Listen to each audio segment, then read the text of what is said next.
Hey there, this is Kim Adams at Total Wealth Consulting. Great to be here today with you for Money Talk Monday. This is going to be a weekly thing where we talk about money and get to a lot of underlying potential reasons why your money is not where you want it to be. So today, what I thought we would talk about is trying to give you an idea of examples of when you might have money traumas or how to really get to the underlying reasons that your money is not where you want it to be. So there's lots of underlying reasons, subconscious programming, and the interesting thing about subconscious programming is that it's subconscious, so you don't know it's there. And the only thing that you are really aware of are the symptoms, are the manifestations of that programming, right? So many times it's getting to that awareness of what is really the reason or the underlying cause for the symptoms in your money, because until you really understand the underlying reasons, you can't clear it. Hey, Carol. So anyway, so here I want to give you some ideas of what can be underlying symptoms or what can be underlying causes for some of the symptoms that show up in your money situation. And what I thought I would do for this is kind of go through 5 types of money, what I call the 5 types of money, and give you kind of explanations of maybe why it's where it is. All right, so let's start with savings. So your savings number.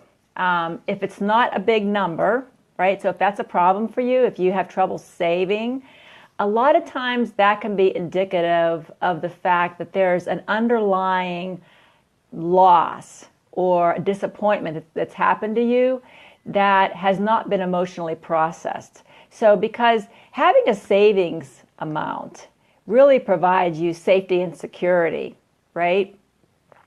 So if you don't have the savings, then a lot of times it's linked to a loss, something you had that happened in the past. It could have been loss of a family member, a loss of a job. It could have been a loss of some sort, or you lost yourself. So many times the way that or the symptom of the lack of savings is really just tied to some deeper emotional loss that hasn't been processed. And so once you kind of connect the dots, that's always the challenge, right, is connecting the dots.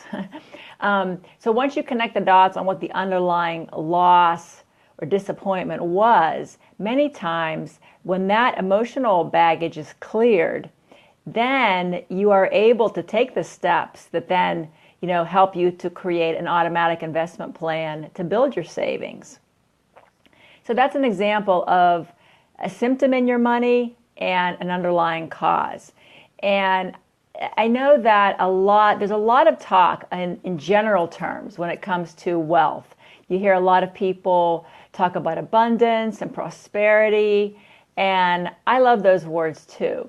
But those words are very nebulous and they're abstract, and they don't really trigger us because they're not tangible enough. All right. So that's why when I like to work with clients with money, I like to get to the hardcore money issue. What's your savings? What's your income?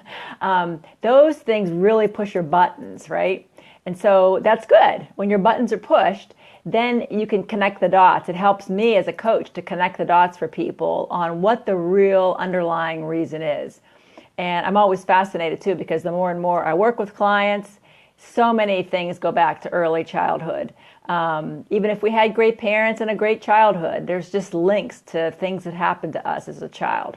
All right, so that savings is one example. The next thing I want to go to is debt.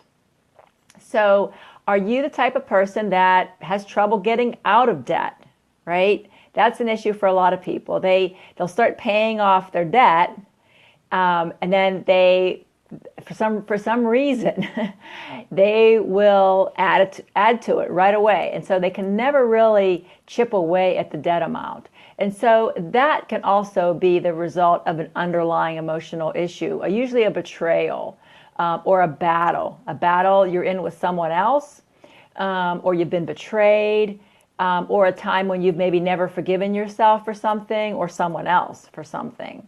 So again, when there are debt issues, and debt is a very personal thing, isn't it? Because some people have a tolerance level for debt, and some people go the other extreme, and it's like debt-free at all costs, right? And I'm not saying one is better than the other, in all honesty, because sometimes I think people that have this, debt-free at all costs also live in a world where they may not take a risk when they need to. So it's not the debt itself. It's the ability for you to pay it off and to have a healthy level of debt and manage your asset to debt ratio. That's what's important. So again, if debt's an issue for you, could be that you're in battle with someone. A lot of times when you are in battle with someone, whether it was a parent years ago, whether it's someone close to you now, or just a battle you can't seem to, a battle you're in with yourself where you can't forgive yourself for something, or not letting yourself off the hook for something. A lot of times that results in a feast and famine in money too, where you have money, then you don't have money. So those are both debt and the feast and famine issue can be indicative of a battle with someone.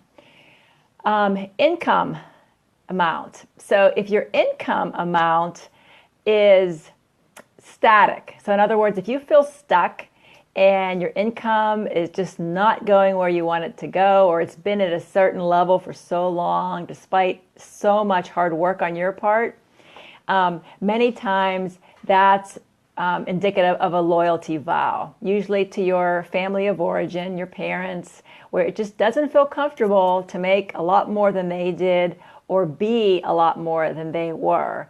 It just, we all want to fit in, right? So we all want to be part of something bigger than ourselves. And we have this, it's in our nervous system, it's in our fight or flight response to be part of a tribe and to really be part of something bigger than ourselves. So it feels so uncomfortable when we do something different and we're worried about not fitting in. There's a potential that I'm not going to fit in. And so that's scary to us, and it kind of freaks us out. So if your income is, if that situation applies to you where you feel like you're a hamster on a treadmill, always working hard, not making any progress, always busy but not necessarily productive, then that can be indicative of a loyalty vow to your family and your parents. The fourth area of money I want to talk about is income goals, setting goals. And it's important for business owners to set goals, although it can also be very triggering. And if it kind of freaks you out to set a goal, then just know that that is a problem too, because you have to be able to set goals. And if you aren't setting goals, by default, your goal is your current situation. So most people, especially business owners, don't want to be in the spot where they are. They want to grow, they want to make more money. So it's imperative to set goals, but understand that it can be very triggering. And again, that pushes up against stuff that just doesn't feel comfortable to us. So it looks like, resistance patterns pop up. We get distracted, we can't focus, or we have a full-blown self-sabotage that occurs. And so many times, those are real to us, right? We all catch ourselves in resistance. We all know what that feels like. And when you are aware that that is potentially a symptom of a deeper issue, then, your light bulb goes off and you're like, okay, well, maybe I don't need to empty the dishwasher right this second. Maybe I'm in distraction or maybe I'm in resistance about what it is I should be doing to reach my goal. So if you find yourself in resistance patterns, and I think we all do that, we all find ourselves not able to focus, having too many interests where we can't decide where to focus, we're distracted. Those are resistance patterns. So understand that that is usually a symptom of a deeper issue. A deeper issue meaning, it's pushing up against a vow you made to be loyal to the tribe, or it just doesn't feel safe.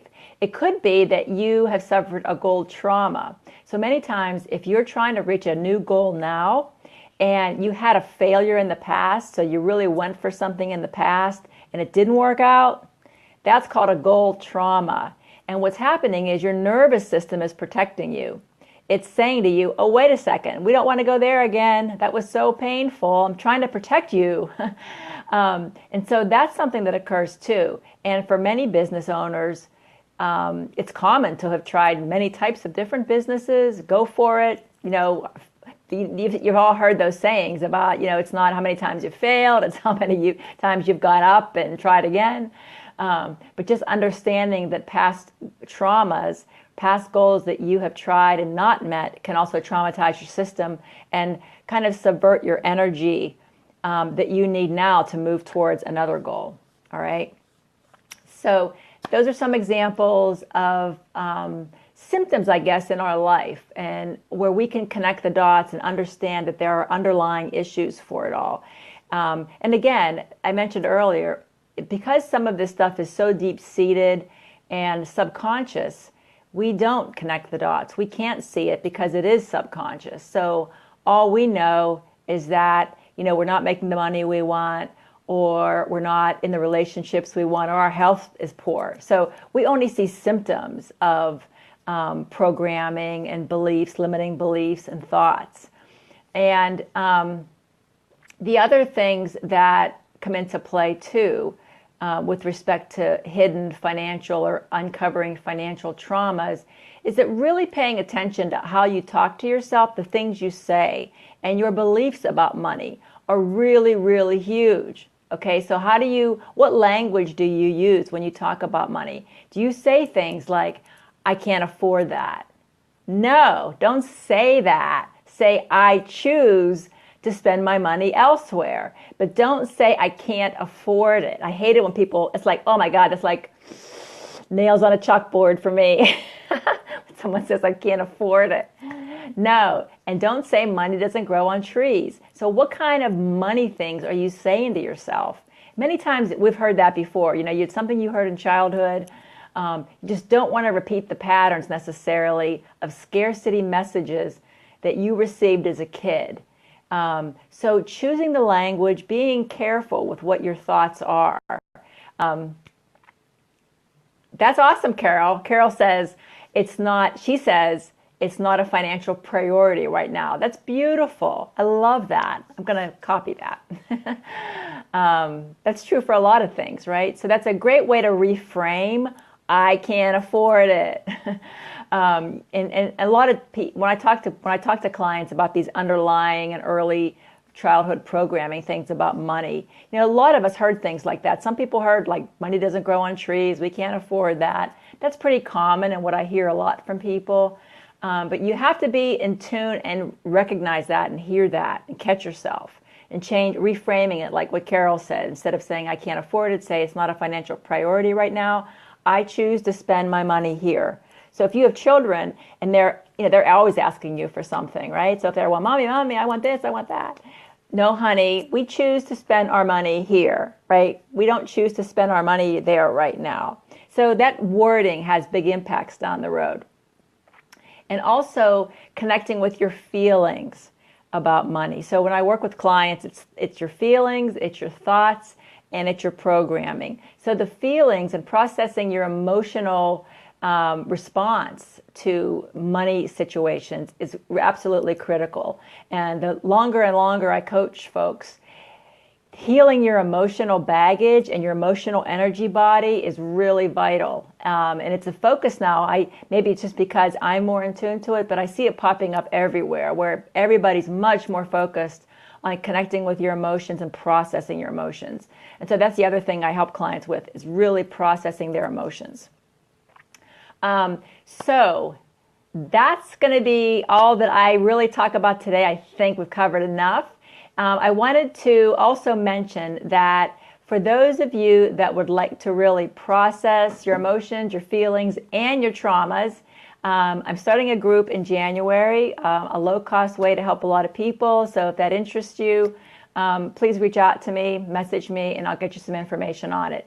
I had been doing a lot of 6-week classes lately, and I just find that there's so many layers to the onion, so it takes longer than that to really uncover stuff.